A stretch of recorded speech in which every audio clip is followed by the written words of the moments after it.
شروع کرتی ہوں اللہ کے ببرکت نام سے جو انتہائی عالی رتبہ اور بہت جلیل القدر ہے۔ سب تعریفیں میرے رب العزت کے لیے ہیں۔ صلاۃ والسلام علیکہ یا سیدی یا رسول اللہ صلی اللہ علیہ وآلہ وسلم۔ اور اسکیری اردو ٹیلز کے معزز ناظرین کو میں اپنے چینل میں ویلکم کرتی ہوں، اور اسی کے ساتھ آج کی سٹوریز کو شروع کرتے ہیں۔ آج کی سٹوری صوبیہ نے شیئر کی ہے، جو کہ لیا میں رہتی ہیں، اور میرے بہت سے لسنرز ہیں جو کہ لیا بھکر سے تعلق رکھتے ہیں اور میرے ساتھ اپنی سٹوریز شیئر کرتے ہیں۔ تو صوبیہ کہتی ہیں کہ میں بھی آپ کے ساتھ ایک خوفناک کہانی شیئر کروں گی، اور کہانی بہت خوفناک کہانی ہے۔ لیا شہر کی کہانی ہے۔ اب تو لیا کافی اسٹیبلش ہو چکا ہے، لیکن اس کے باوجود بھی ابھی بھی وہاں کے لوگ کافی بیکورڈ ہیں۔ گاؤں میں رہنے والے لوگ بہت زیادہ پیچھے ہیں، اور ان کو جب دیکھا جائے تو ان کو دیکھ کر یہ لگتا بھی نہیں ہے کہ وہ زندگی میں آگے بڑھنا چاہتے ہوں۔ تو اسی طرح کی خوفناک کہانی جو میں آپ کے ساتھ شیئر کروں گی، میں آپ کے چینل کی سٹوریز وہ کہتی ہیں کہ روز سنتی ہوں، لیکن آج ہمت کر کے میں نے اپنی بھی سٹوری شیئر کی۔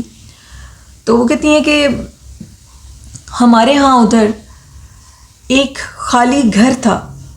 کہا جاتا تھا کہ اس خالی گھر کے اندر ایک لڑکی رہتی ہے جس کے ساتھ اس کے ماموں بھی رہتے ہیں۔ کافی عرصہ گزرنے کے بعد کچھ لوگوں سے یہ پتہ لگا کہ اس کے ماموں کی ڈیتھ ہو چکی ہے، اور اب وہ لڑکی ادھر اکیلی رہتی ہے۔ اس کی ماموں کی ڈیتھ ہوئی، لیکن کوئی نہیں جانتا کہ ان کو کون لے کر گیا، ان کا کیسے جنازہ گیا۔ بس اتنا پتہ لگا کہ آدھی رات کے ٹائم چند لوگ آئے تھے جو کہ اس کے ماموں کے جنازے کو لے گئے تھے، اور اس کے بعد وہ لڑکی ادھر اکیلی رہتی تھی۔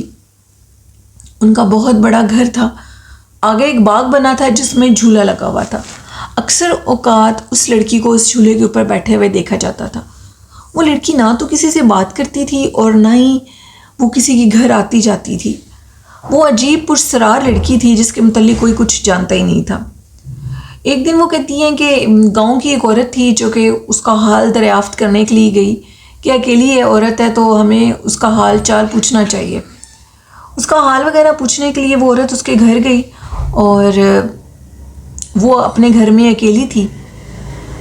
اس عورت نے اسے کہا کہ میں گاؤں میں رہتی ہوں، اور اگر تم چاہو تو میں تمہارے گھر کا کام کروں گی، تو مجھے 2 وقت کی روٹی دے دینا، اور اگر تمہارا دل مانے تو تم مجھے پیسے دینا، ورنہ میں کھانے پر ہی اللہ کا شکر ادا کروں گی، کیونکہ میں کھانے سے بھی بہت محتاج ہوں، میرے پاس کھانے کو بھی کچھ نہیں ہوتا۔ پہلے تو وہ کہتی ہے کہ اس لڑکی نے میری کسی بات کا کوئی جواب نہیں دیا، لیکن میں کافی دیر کھڑی رہی، اور اس کھڑے ہونے کے بعد اس نے میری بات کا جواب دیا اور یہ کہا کہ ٹھیک ہے صبح آ جانا۔ کہتی ہیں کہ صبح میں دروازے نوک کرتی رہی، اتنا بڑا گھر تھا وہ بھی خالی، اور دروازے نوک کرتی رہی۔ بڑی دیر کے بعد دروازہ اس نے کھولا، اور دروازہ کھول کر وہ کافی بد مزاج تھی، اور دروازہ کھول کر وہ اپنے کمرے میں چلی گئی، اور میری جو ڈیوٹی تھی اس کے گھر کی صفائی کرنا، اور اس کے بعد اس کو کھانا بنا کر دینا۔ وہ غریب عورت تھی، صوبیہ کہتے ہیں، اس علاقے کی، اور اس نے اللہ کا شکر ادا کیا کہ مجھے یہاں پر کھانا وغیرہ ملے گا اور میں ادھر کھانا کھاؤں گی۔ انہوں نے کہا کہ وقت گزرتا گیا، وہ اس کے گھر کا کام کرتی رہی، اور لیکن وہ جو لڑکی تھی وہ اس سے کچھ بھی بولتی نہیں تھی، اور جب اس کا مہینہ کام کرنے کا پورا ہوتا تھا تو ٹیبل کے اوپر وہ اس کی پے رکھ دیتی تھی۔ اس کی جو تنخواہ تھی وہ اس کی سوچ سے بھی زیادہ تھی۔ اس وقت میں اس نے اس کو جو تنخواہ دی، اس کی وہ اماؤنٹ 10,000 روپے تھی۔ وہ غریب عورت اس اماؤنٹ کو دیکھ کر کافی خوش ہوئی اور اللہ کا شکر ادا کیا، اور اس کے گھر کا کام کرتی رہی۔ لیکن وہ جو لڑکی تھی اس نے اس کو صرف بول کر ایک بات منع کی تھی کہ تم نے میرے کمرے میں کبھی نہیں آنا، میرے کمرے کی صفائی ہمیشہ میں خود کروں گی، اس میں اگر تم قدم رکھو گی تو وہ دن تمہاری نوکری کا آخری دن ہوگا۔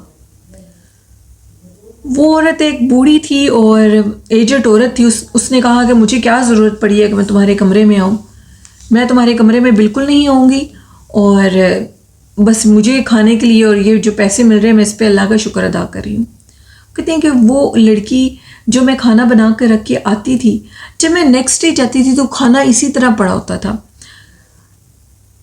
جب میں گوشت کا سالن بناتی تھی تو اس کی جو ہڈیاں بچی ہوتی تھیں وہ اس طرح کھائی ہوتی تھیں جو کہ ٹیبل کے اوپر پڑی تھی، جیسے کسی جانور نے کھائی ہیں، انسان وہ ایسے نہیں کھا سکتا۔ مجھے لگا شاید اس کے گھر میں کوئی بلی وغیرہ آتی ہوگی جو کہ ایسے کھا کر چلی جاتی ہے۔ اگلی بات تو میرے ذہن میں نہیں تھی اور میں اپنا کام کر رہی تھی اور کرتے جا رہی تھی۔ ایک دن اس طرح ہوا کہ مجھے پتہ نہیں لگا میری قسمت خراب تو نہیں بلکہ میری قسمت اچھی تھی۔ وہ عورت کہتی ہے کہ مجھے کسی چیز کی ضرورت تھی اور میں اس کے کمرے کا دروازہ نوک کر رہی تھی، لیکن دروازہ کھولنا تو دور کی بات، اندر سے کوئی جواب بھی نہیں آ رہا تھا۔ مجھے ارجنٹ اس کا دروازہ کھولنا پڑا، اس کے کمرے کا میں نے دروازہ کھولا تو اندر کوئی بھی نہیں تھا، لیکن جو اندر ایک واش روم بنا ہوتا ہے کمرے کے اندر، اس کا دروازہ کھلا ہوا تھا۔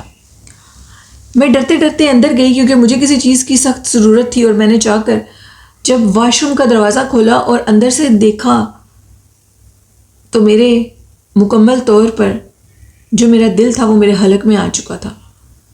وہ لڑکی اس واش روم کے آگے کھڑی تھی کالے لباس میں،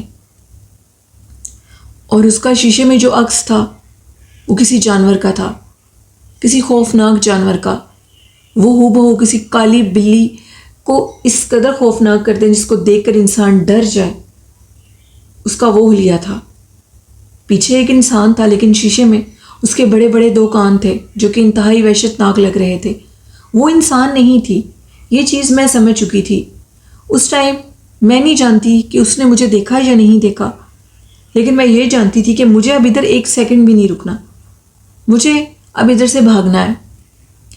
وہ عورت کہتی ہے کہ پتہ نہیں کس طرح سر پٹاتی میں وہاں سے نکلی اور نکل کر دروازے تک پہنچی۔ مجھے میرے پیچھے سے عجیب و غریب ہرانے کی آوازیں آ رہی تھیں، آوازیں بہت خوفناک تھیں، یوں لگتا تھا کہ کوئی پیچھے سے مجھے پکڑ کے دبوچ لے گا۔ ان آوازوں کو سن کر میں 1 منٹ کے لیے بھی نہیں رکی، لیکن مجھے یہ ضرور لگ رہا تھا کہ شاید یہ میری زندگی کا آخری دن ہے، کیونکہ اس کا گھر علاقے سے تھوڑا ہٹ کے تھا۔ اتنی بڑی حویلی جو کہ بالکل اکیلی اور سنسان، وہ لڑکی ادھر رہتی تھی۔ وہ جو گاؤں کی عورت تھی اس نے جا کر یہ بات سب کو بتائی اور کہا کہ وہ لڑکی نہیں ہے، وہ ایک خوفناک مخلوق ہے، ایک غیر مرئی مخلوق ہے، وہ انسان نہیں ہے، آپ سب اس کو ادھر سے نکال دو۔ اب یہ بات مولوی صاحب تک بھی گئی اور انہوں نے اس بوڑھی عورت کو بلایا اور ساری بات پوچھی اور یہ کہا کہ تمہیں اب یہ کرنا ہوگا کہ تم اس کی نظر میں آ چکی ہو اور اس کو یہ بھی پتہ ہے کہ تم سب کچھ جانتی ہو کہ وہ ایک عورت نہیں ہے، وہ ایک غیر مرئی مخلوق ہے۔ اب تمہارے لیے بہتر ہے کہ تم اس علاقے سے نکل جاؤ اور یہاں سے چلی جاؤ، ورنہ وہ تمہیں جان سے مار دے گی۔ اس عورت نے کہا کہ مجھے آپ کا فیصلہ قبول ہے، میں ادھر سے اپنی بیٹی کے پاس چلی جاؤں گی، میں ویسے بھی تو ادھر اکیلی رہتی ہوں۔ وہ عورت بہت زیادہ ڈری ہوئی تھی، گاؤں کے لوگ اس کی حفاظت کے لیے مامور تھے۔ اگلی صبح کیونکہ اس نے اس گاؤں کو چھوڑ کر جانا تھا، صبح کافی دیر ہو گئی اور اس کے کمرے کا جب دروازہ نہیں کھلا تو سب لوگ بہت پریشان تھے کہ آخر وہ بوڑھی اماں کدھر گئی ہے، دروازہ کیوں نہیں کھلا ابھی تک۔ جب انہوں نے بوڑھی اماں کے گھر کا دروازہ نوک کیا اور اندر سے کسی کا جواب نہیں آیا تو انہوں نے زور زور سے دروازہ نوک کرنا شروع کر دیا، پھر بھی اندر سے جواب نہیں آیا تو انہوں نے اس دروازے کو توڑا اور وہ اندر چلے گئے۔ جیسے ہی وہ اندر گئے تو وہ دیکھ کے ڈر گئے، اس بوڑھی اماں کے منہ پر خراشوں کے نشان تھے جیسے کسی نے اس پر حملہ کیا ہو، اور وہ اندر زخمی حالت میں تھی، وہ بول بھی نہیں پا رہی تھی۔ مولوی صاحب کو بلایا گیا، پولیس بھی آ گئی۔ مولوی صاحب نے جب اس کے قریب گئے اور اس کو دیکھا تو اس نے چند الفاظ مولوی صاحب کو بتائے اور اس نے کہا کہ گاؤں کے لوگوں کو بچا لو۔ وہ عورت آئی اور اس نے مجھ پر حملہ کیا، وہ ایک بلی نما خوفناک مخلوق تھی۔ یہ وہی عورت ہے جس کو میں جھولے پہ بیٹھا دیکھتی تھی، یہ خوفناک عورت ہے جو کہ گاؤں کے لوگوں کو مار دے گی۔ یہ بات کرتے ہی اماں کا دم نکلا اور وہ مر گئی۔ اب سب کے سامنے اماں نے یہ بیان دیا تھا اور اماں کی جو حالت تھی وہ ایسے نہیں لگتا تھا کہ اس کو کسی انسان نے مارا ہو، کیونکہ اماں اس کی حقیقت جان چکی تھی اور اب گاؤں کے باقی لوگ بھی اس کی حقیقت جان چکے تھے۔ اب اماں تو مر چکی تھی لیکن گاؤں کے دوسرے لوگوں کو مولوی صاحب نے کہا کہ ہم مرنے نہیں دیں گے۔ وہاں پر لوگوں کی زمینیں تھیں اور لوگ وہاں پر رہتے تھے، اب وہ کیسے اس سے بچتے، تو بہت مشکل کام تھا۔ انہوں نے کیا کیا کہ انہوں نے اس گھر کے آگے کیل گاڑ دیے، ایک مکمل عمل کیا جس میں چڑیل آفت گھر سے باہر نہیں نکل سکتی، جس جگہ پر وہ رہتی ہے ادھر ہی قید ہو جاتی ہے۔ انہوں نے باقاعدہ طور پر اس کو قید کیا اور پھر اس کے بعد کہا کہ کبھی بھی زندگی میں کوئی اس دروازے کی طرف مت آئے، کوئی اس باغ میں کسی کو روتے